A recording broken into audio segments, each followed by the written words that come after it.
Hi there, this is Angel Rivera, the itinerant librarian. I haven't done one of these in a little while and decided I have a few minutes so I can go ahead and do another book haul, a library book haul, where I tell you about a few of the books that we've recently acquired here at Hutchins Library. And these are books that I'm hoping to read someday, so they're going into my TBR list. Today I have 10 books that I'm going to be highlighting. There are more than 10, so there will be another book haul a little later on this month, I hope. But let's go ahead and start. These are in no particular order, and they're mostly nonfiction in a variety of topics that I'm hoping some of you will find interesting. So let's go ahead and get started. The first one is an example of a microhistory, a genre that I have mentioned before, of books that take one object or one particular topic and they do a really good history with it. And along the way, you get a history of the world and context and so on. This particular one may be of interest to folks who want to learn a little bit more about mask and masking. It's basically called The Mask, A History of Breathing Bad Air by Bruno J. Strasser and Thomas Schlick. It was published by Yale University Press. Here's the front page because I don't have the cover for this one. Let me go ahead and tell you a little bit about it. This is the history of masks protecting you from bad air in cities, factories, hospitals, and war trenches. And it explores how our identities and beliefs shape the decision to wear a mask. For centuries, humans have sought to protect themselves from harmful air. Well, for the most part, we're still dealing with COVID in large part because certain people didn't want to wear their masks, but okay. But anyhow, people wanted to protect themselves from bad air, whether it's smoke, dust, vapor, germs. This book is basically the first history of respiratory masks, ranging from the simple pieces of cloth to the elaborate gas masks we have today. And it explores a little bit why these masks have evoked or sparked hope and fear in people. So, of all the things to write a book about, Mask, I'm hoping to read that one soon. And when I do, as with all books, I'll write a review on the blog and maybe do an under 5 video if it's interesting enough. So the book is The Mask. Next one, let's do something different. Look at a memoir. This one is called Mailman. Find the title page. Mailman, My Wild Ride, Delivering the Mail in Appalachia and Finally Finding Home by Stephen Staring Grant. That is published by Simon & Schuster. Again, here's the front page. So I don't have the cover. But it does have some nice drawn art right here. I don't know if you can quite see it. It's a couple of mailboxes. One of them is open, full of like newspapers and magazines sticking out kind of thing. It's a little light on the image. Let me tell you a little about this one. The publisher describes it as an exuberant, hilarious, and profound memoir by a mailman in the Blue Ridge Mountains of Virginia, who found that working for the post office saved his life, taught him who he was, gave him purpose, and educated him deeply about a country he lost but had lost touch with. The author was laid off from a job in March of 2020. He was 50, had cancer. He needed health insurance fast. This is how he found himself a rural letter carrier in Appalachia back in his old hometown. And he is the guy with the goods, delivering dog food and respirators and lube and heirloom tomato seeds and Lord of the Rings replica swords, transported chicken feet to grandmothers living alone in the mountains, and so on. This one sounds pretty good, actually. So I tend to like memoirs like that. I'm sure part of the reason we ordered it is because it deals with Appalachia, so it does have a regional and local interest as well. Again, the book is Mailman. It's published by Simon and Schuster, and the author is Stephen Staring Grant. Next, history, one of those library histories. I'm a librarian, and I tend to like reading books about libraries and librarians, especially about libraries. I'm not that much into reading about celebrity librarians or anything like that, but histories of old libraries and things like that catch my eye. This particular one is, let me see. It's The Library of Congress From Jefferson's Vision to the Digital Age by Jane Aiken. It is published by the Library of Congress in partnership with Georgetown University Press. This is the front page. It has an engraving of the Library of Congress around 1853 here on the other side. This is the first comprehensive history of the Library of Congress, at least so they claim. For those of you who may not know, the Library of Congress is the research arm of Congress. Well, given how Congress runs, you kind of wonder how much research they do. It is also the home of the U.S. Copyright Office and a public forum for artistic and literary culture. It is often considered the National Library of the United States, even though we don't officially have a national library like other countries. The Library of Congress is about as close as that gets. In this book, the author draws on a wealth of primary and secondary sources to weave a narrative of the individuals, events, and controversies that have shaped the history of this institution. So the book again is The Library of Congress, published by the Library of Congress with Georgetown University. That's it. Let me see what else I got in the pile. Next, a little book on annotations of all things. The book is called, well, Annotation by Remy Callier and Antero Garcia. This is an introduction to annotations as a genre, a synthesis of reading, thinking, writing, and communication, and its significance and scholarship and, everyday. Excuse me. Let me read that again. An introduction to annotation as a genre, a synthesis of reading, thinking, writing, and communication, and its significance and scholarship and everyday life. When it comes to annotations, I always remember when I was an undergrad, as an English major in what seems to be a previous life, very often my professors would make me write annotations in the margins of my textbooks, especially for the English literature classes. So, for example, my early to medieval English, the professor, we always had to annotate things and mark things on our textbook. So I'm sure somebody down the road got my book and got the annotations to go along with it. Because, yes, like many college students, I sold it back. I needed the money, that kind of thing. So, anyhow, this is about 180 pages looking at the history of annotations and how they can serve as a commentary or spark debates, things like that. Looks like a nice short reading. So yeah, it's called Annotation by Remy Callier and Antero Garcia. It's published by the MIT Press. Next, another book with a local interest and also a history of libraries in a way. This is part of that Images of America series that you often see that deal in various topics in American history and Americana specifically. You often see some of these books in places like local visitor centers and things like that. There's histories of the county and such things. Well, this one is one part of the Images of America series, and this one is about Kentucky's Packhorse librarians. Yes, at one point we had librarians who rode on horseback delivering books to people. Marking the rich lines and hearts of the Appalachians during the Great Depression, Packhorse librarians delivered hope one book at a time. When the Great Depression started, folks stumbled on hard times. Many lost their jobs and homes. They struggled to support their families. But people crave hope for the future, and hope arrived with the Packhorse librarians through President Roosevelt's New Deal in 1933. Each week, children, families, and schoolhouses celebrated when their Packhorse librarian arrived at their door with books.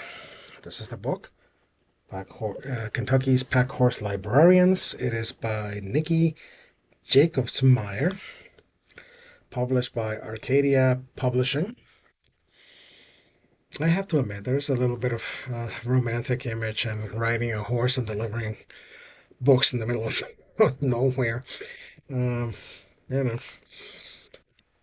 it would have been nice. I think it would have been cool if I could have done something like that. Hydration break. Let's move on. Another book about books and reading. This is timely because the time I'm recording this, it's been about a week or so after Banned Books Week. And very often we think of banned books in terms of right wing people and astroturf groups like Moms for Liberty, yeah, going to school boards and giving them hell and making sure school libraries take books out of their collections or censor them or things like that. But this book looks at something a little bit different. That book is dangerous. How moral panic, social media, and the cultural wars are remaking publishing by Adam Satalo. This is the book. It is also published by the MIT Press.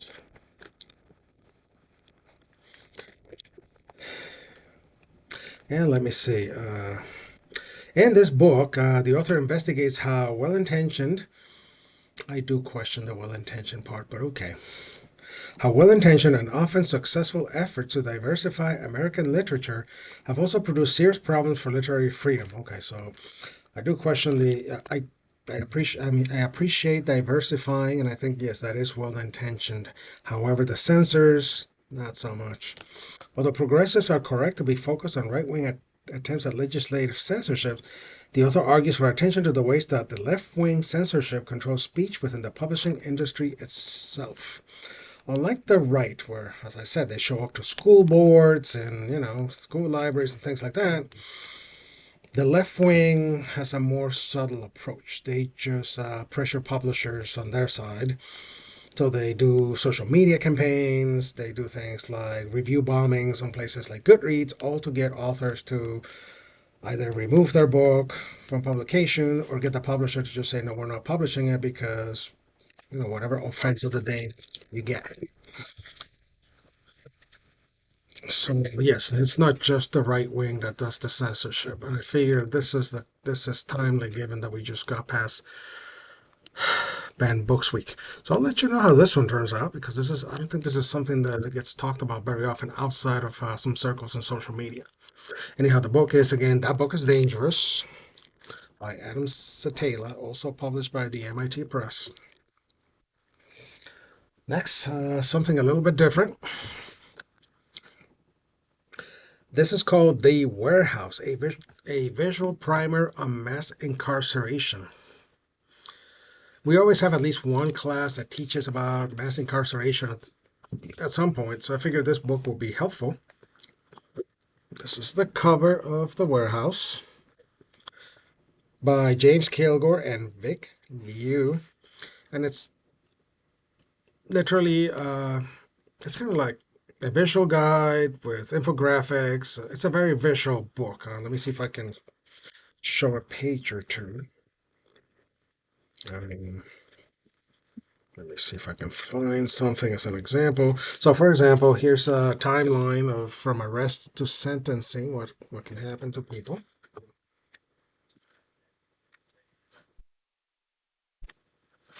It's got factoids and big letters at times like that. It's got some photographs. So, from the publisher, mass incarceration is a lived sensory experience. This is a concise illustrated primer, and it's a collaboration between one of mass incarceration's sharpest opponents, James Kilgore, and information artist Vic Liu. It brings to life the histories and means of daily survival of the marginalized people ensnared in this racist, ableist system of class-based oppression.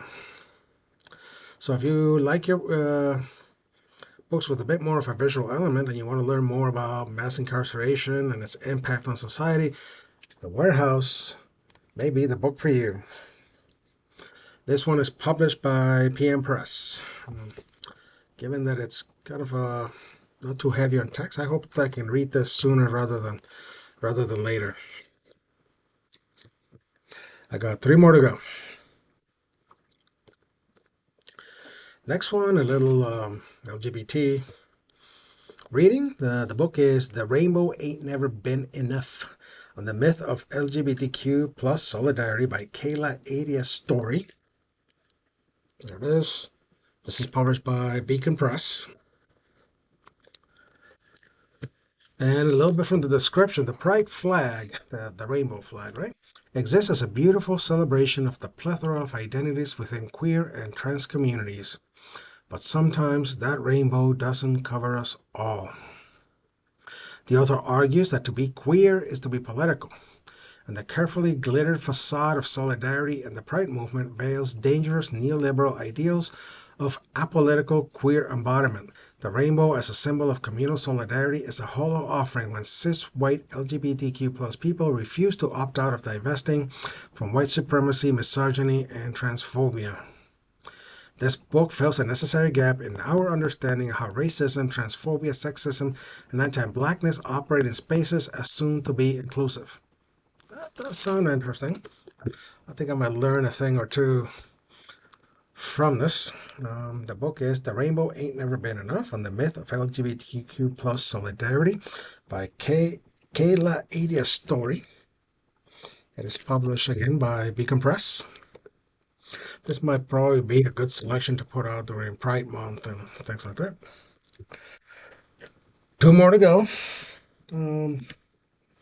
Next one is an art book. We have a few art classes here that every so often come looking for books on modern art, and finding information about authors and creators of modern art is not always an easy thing to do, especially when they want something very academic and the author is very new. There's not going to be a whole lot of academic stuff written about an artist who's living and doing art right now. So I wish some of my professors would understand that, but that's a separate video for a separate time. Anyhow, we've been getting a few books on modern artists whenever we can. I thought this was we just got this one. I don't know which one of us ordered it, but I'm happy they did. The book is A Handbook of LatinX Art, edited by Rocio Aranda Alvarado and Deborah Cullen Morales. So a little bit of modern Latinx art. According to the book, this is the first anthology to explore the rich, deep, overlooked contributions that Latinx artists have made to art in the United States. It includes texts by artists, critics, and scholars from the 1960s to the present, reflecting the diversity of the Latinx experience across the nation, from the West Coast and Mexican border to New York, Miami, and the Midwest.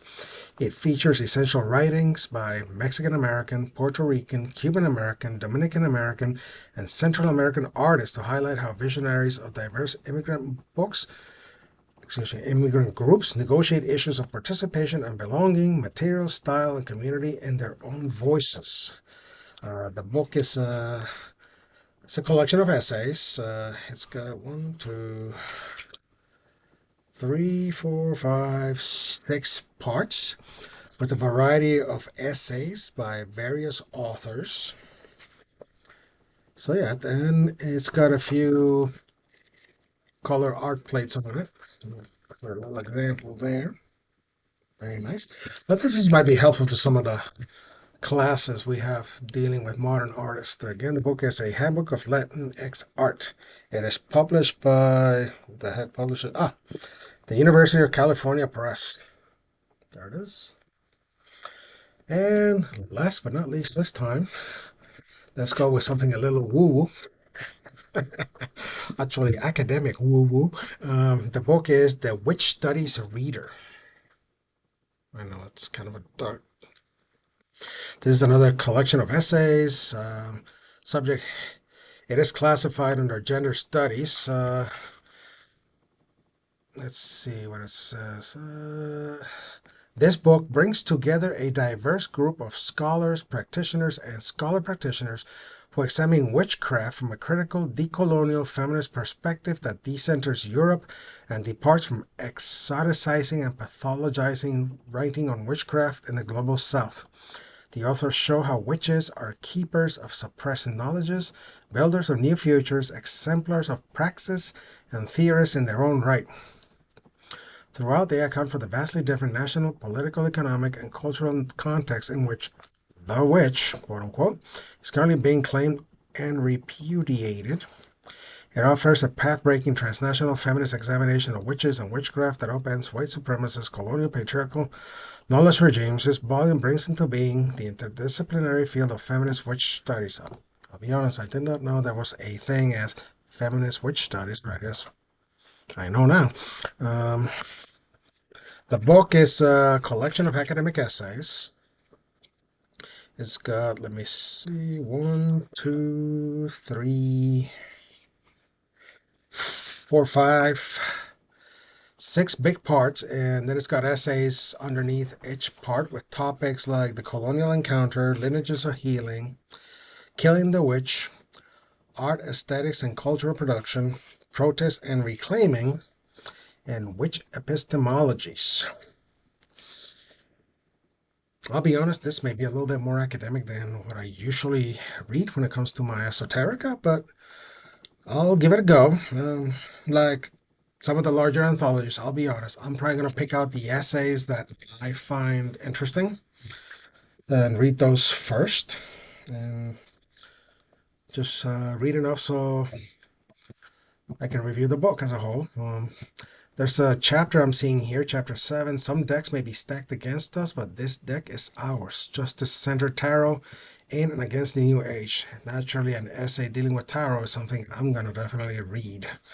So the book is The Witch Studies Reader by Soma Chowdhury and Jane Ward, who are the editors.